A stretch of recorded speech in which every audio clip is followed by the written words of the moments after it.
राजधानी दिल्ली में जब सीजन की दूसरी बारिश हुई तो एक बार फिर मज़ा तो लोगों को आया है, क्योंकि मौसम बहुत ठंडा हो गया, गर्मी से निजात मिली। लेकिन इतना ज़रूर है कि जो ट्रैफिक की त्रासदी है वो साफ तौर पर आपको दिखेगी।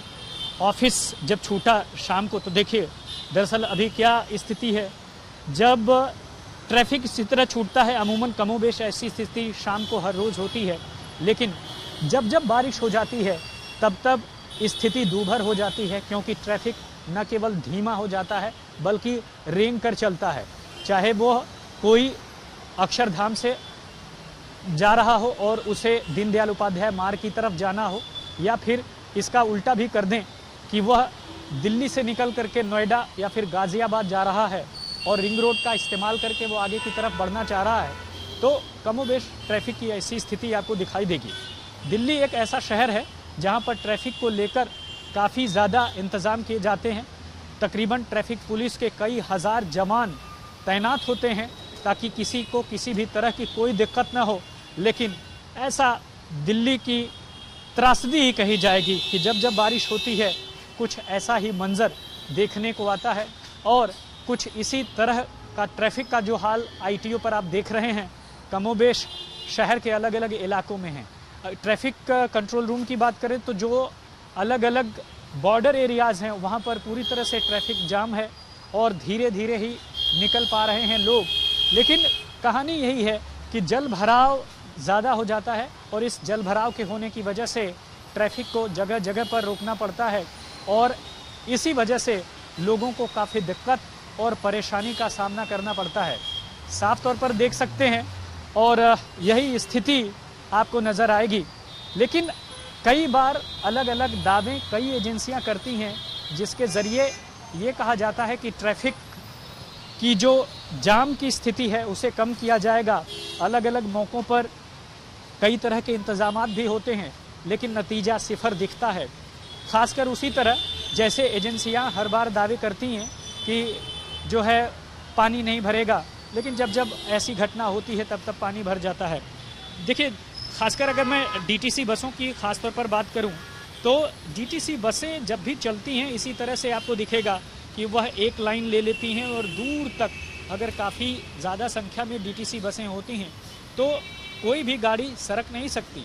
और यही वजह है कि खासकर बसों को लेकर के भी लोगों का एक नज़रिया ये है कि अगर बसें एक लेन में ज़्यादातर आ गईं तो अमूमन जो ट्रैफिक जाम का असर वो देखने को मिलेगा।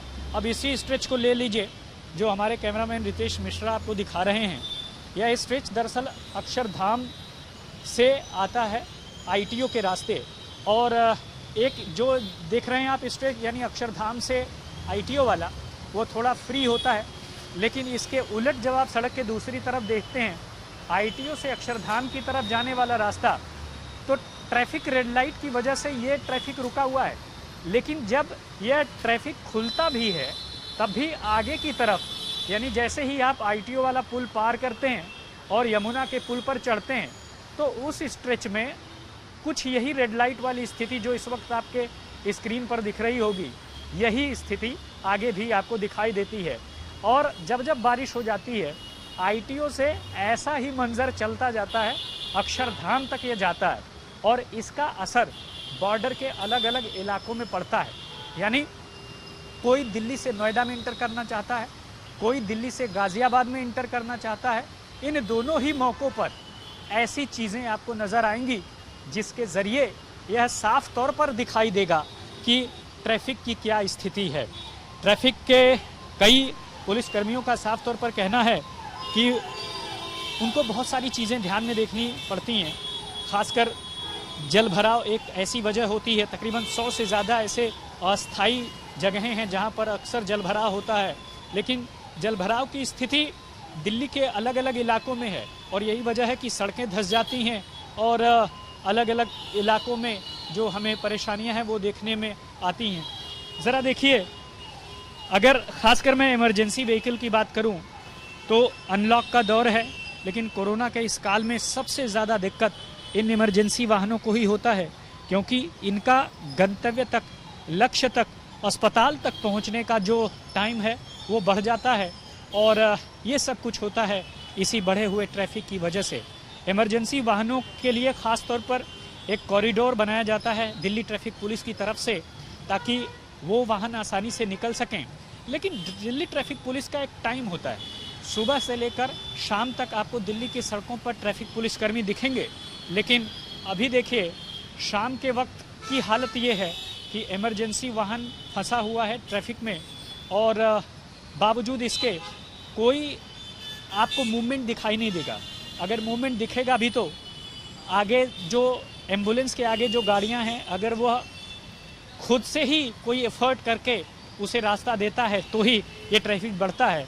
लेकिन जो ग्रीन कॉरिडोर वाली स्थिति है, यानी पुलिस ख़ास तौर पर ऐसे वाहनों को मदद करती है, ये सब कुछ आपको देखने को नहीं मिलेगा। यही वजह है कि हमें अक्सर देखने में सुनने में ये आता है कि इमरजेंसी वाहन, चाहे वो एम्बुलेंस हो, चाहे वो फ़र्ज़ कीजिए दमकल की कोई गाड़ी हो, चाहे वो किसी इमरजेंसी कॉल पर जा रहे पुलिसकर्मी की गाड़ी हो, वो सब इसमें फंसे हुए दिखाई देते हैं। दूसरे एम्बुलेंस वाहन की स्थिति आपको दिखाएं। एक तरफ आपने देखा जो कि ITO पुल को क्रॉस कर चुका है, और अब जो ट्रैफिक में काफ़ी तरह से फंसा हुआ है और ट्रैफिक हैवी है। यही वजह है कि एम्बुलेंसेस को काफ़ी दिक्कत और परेशानी का सामना करना पड़ रहा है। अमूमन देखा गया यही है कि जब जब ऐसी स्थिति आती है, जो सरकारी वाहन है, खासकर एम्बुलेंस है, वह इसी तरह से फंसी हुई होती है जिसको निकलने का रास्ता नहीं मिलता है। और सबसे ख़ास बात यही है कि ये जो स्थिति है आपको इसलिए भी दिखाई देगी, हम अक्सर क्यों यहाँ पर आते हैं कि ITO का जो पुल है वहीं पर खड़े हो जाते हैं और आपको बताते हैं कि देखिए ट्रैफिक जाम लगा हुआ है। ये वो ऐसी जगह है जहाँ पर आप देख सकते हैं, और यही वो एक तरह से कह सकते हैं जंक्शन या चौराहा है, जहाँ से आपको साफ तौर पर दूर दूर तक जो स्थिति है वो दिखाई देगी। और यही वजह है कि जब जब ऐसी घटनाएं होती हैं, खासकर ट्रैफिक जाम होता है, हम लोग ITO पर आते हैं और बताते हैं कि किस तरह से जो ट्रैफिक की हालत है वो यही है। तो एक मिरर है, ये एक आईना है जो कि पूरे शहर के ट्रैफिक को दिखाता है, और ये आईना साफ तौर पर ये बताता है कि सब कुछ ठीक नहीं है।